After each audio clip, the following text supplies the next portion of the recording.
Hey everybody, it's me, Martinez-Bateman. I keep trying to record this video. It's just one of those Thursdays. It happens sometimes, the Thursday update just is like really hard because, I'm the CEO of New Coyote Consulting. We are an equity and communications consulting firm here in the Pacific Northwest. See what I mean? I'm gonna keep that in. If this is the one, this is the one. I didn't do any of my intentions this week. I set 3 concrete tasks as intentions, and whenever I do more than 1 or 2 intentions and they're concrete tasks, I never fucking do them. It's like a recipe for failure when I set those intentions that are like, do a thing. I was going to redo my whiteboard, set some long-term goals, and look for more speaking gigs. Did none of that. Instead, we met our April earnings goals for the month this week, which was like the 3rd week of the month, which is great. And I'm very, very happy. I'm very relieved. I've been saying that things are starting to get better, and now we're officially over the horror that was the first quarter.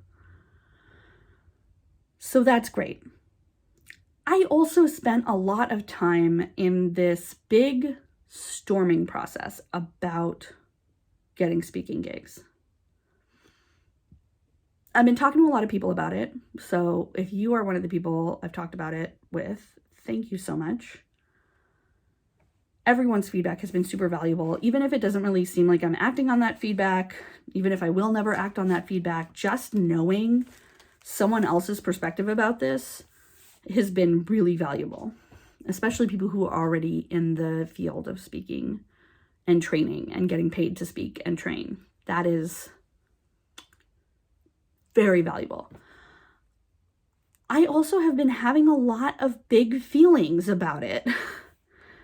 Actually, I'm looking down because I just wrote it down. I'm all over the place here. I've been doing speaking since I was a kid. I've been doing public speaking since I was a teen. It's been a huge part of my activism for my whole life to be a storyteller and to be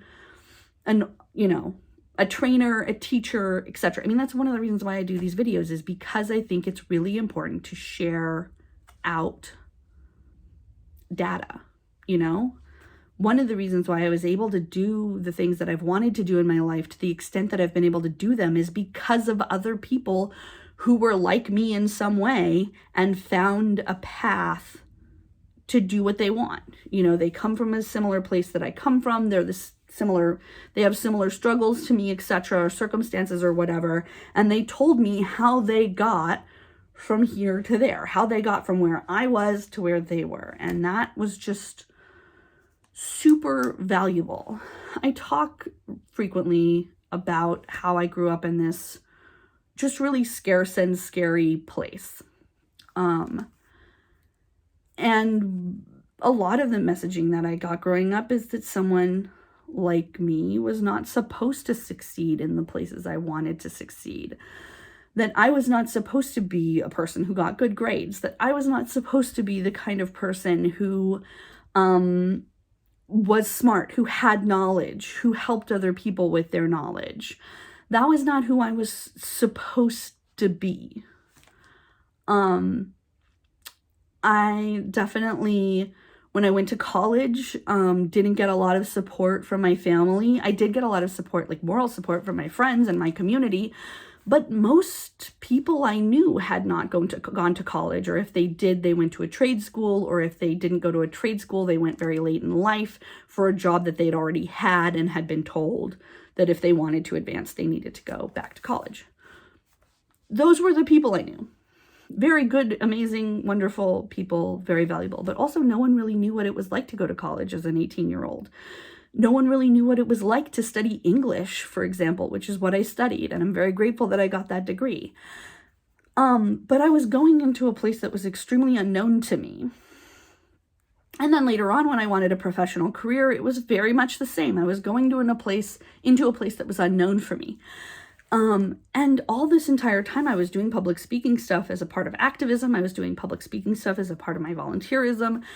And I was doing it as a part of my job too. You know, I would always push to do share outs, and I would always push to do case studies and things like that showed our footsteps in something when we succeeded, because that's how I survived and how I found a path to what I like to do and to being successful in it. And so it was always just really, really important to me to talk about how we do what we do, why we do what we do. But it was always something I did as a part of my job or something I did as a part of my hobby. It was never something that I did professionally until very recently. And I until very recently hadn't even been paid what I was worth, even doing it professionally. You know, I've done 25 appearances this year. I talked about that on Monday. All of them wonderful. All of them I'm super grateful to be there. And also very few of them paid what my rate is. Most of them happened before I set my rate at what it is now, which is it's $1,500 for nonprofits and $2,500 for corporations. And you can fucking hear me stutter over that shit because it's unreal to me that I would ask for that much. And also, I have been told by multiple people that that's not even that much. I remember when I was a kid and my parents would get a job that paid $8 an hour. That was like a fabulous, amazing, unprecedented, and temporary situation.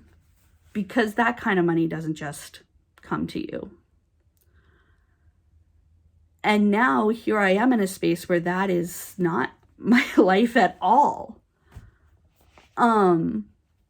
And also that's where I'm from. And also it's really hard to reconcile those two people. I also grew up being told that I took up a lot more space than I was supposed to, that I needed a lot more attention from my parents than they had. I also frequently was given extremely negative attention by my caretakers and parents. And so it was never in my best interest to like hold their attention for any period of time, even though I wanted people to know me and see me. In school, I got in trouble for raising my hand too much. I have always been told that I am bigger and louder and more knowledgeable than I'm supposed to be. And that's white supremacy. It's white supremacy, and it's racism, and it's ableism, and it's transphobia, and it's homophobia, and it's misogyny. And I know that now, but I didn't know that when I was a kid. And so I felt very strongly like there was something wrong with me. And I also did a bunch of work to understand that that's not what was actually going on. The people who were threatened by me, knowing things and being good at them and doing them and enjoying them, that was way more about them than it was about me. It was way more about the systems that we were in than it was about who I was as a person. And I've done a lot of inner work and community work and professional work to overcome that whole thing. Growing up a marginalized kid in a world that exploits marginalized people and trying to succeed and trying to bring others with me into success. And also this new thing where I'm asking people to pay me what I'm worth for public speaking has really triggered that, has just really set that off. And I feel very conflicted, and I feel very mixed up. I know I'm good at this. I've gotten a shitload of feedback to that effect. So it's not just me who thinks I'm good at this. And also, once again, I am having a very hard time figuring out how to do this my way. Because my way does not center white supremacy. And that's never going to be who I'm working for. And it's never going to be who I'm showing up for. And it seems like if I want to get paid enough to live, to do this, that's what I have to do to make that choice. But it seemed like that before for me, and I have refused, and I still make it through. Generally, it's a struggle, but usually I make it. And also, I'm feeling like at this advanced age, perhaps I would like things to go well for me and easily. And also I'm thinking that you know, doing the things that you feel called to do by your principles and your heart are just not going to be the easy way. And that's okay, because I have enough to get through. We're at 10 minutes. I don't know how to end this. That's just all the things I'm thinking about right now. And it feels really fraught and it feels really difficult. And I just realized that the reason we had a 10-minute limit on these videos is because we used to post them on LinkedIn, but LinkedIn stopped hosting them for some reason. And so now we just post them on YouTube. So I know I can go over 10 minutes, but I also want to be respectful of your time. And if you're watching this far, thank you so much. I'm obviously not going to be very clear here,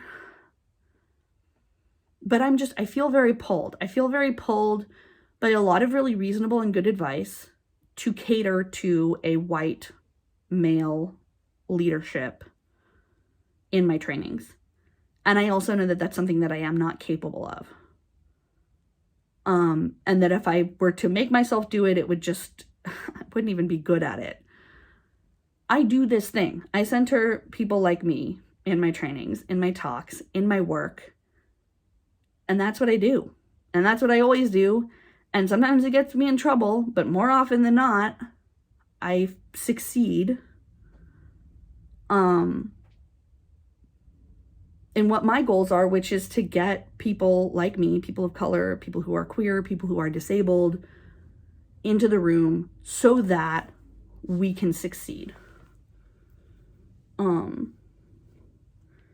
And there's a lot of people in the world who think that our success means other people's failure.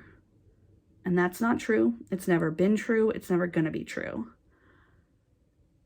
And I privately think that the thing to do in that situation for us marginalized people, is to thrive. And then when we're thriving and everyone is also thriving with us, because we are a huge part of this culture, people will understand that our success was never their failure. It was always that we as human beings are going to succeed together or not at all. That feels really massive.